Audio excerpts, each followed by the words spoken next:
ఎలా ఉన్నారు? బాగున్నారా? నేనైతే బాగున్నానండి.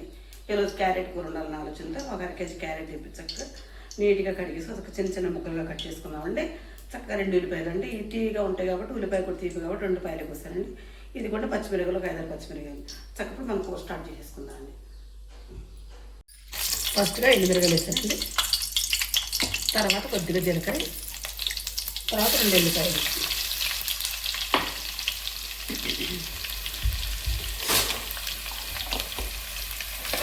కొద్దిగా ఎల్లిపాయలు ఒక్క వేగిన తర్వాత పచ్చిమిర్చి వేసేసుకున్నామండి. కరివేపాకు ఉంటే వేసుకొచ్చి కరివేపాకు లేకుండా వేసుకున్నాము. తర్వాత ఉల్లిపాయలు పచ్చిమిరపకాయలు చక్కగా వేగిన తర్వాత అప్పుడు మనం క్యారెట్ ముక్కలు వేసుకున్నాము. ఇది కూడా ఉల్లిపాయలు పచ్చిమిరపకాయలు ఎర్రగా వేగినప్పుడు క్యారెట్ ముక్కలు వేసేసాము.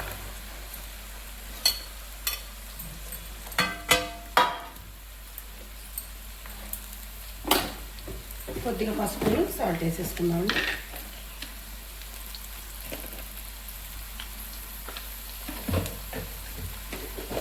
సాల్ట్ అయితే తొందరగా మగ్గుద్దంటండి. చక్కగా దీన్ని తిప్పేసుకొని చిన్న మంట మీద ఒక 5 నిమిషాలు మగ్గాక అప్పుడు హైలో పెట్టుకున్నాము. అంటే పచ్చి ముక్కలు కదండి, మగ్గాలి కదా, అందుకు.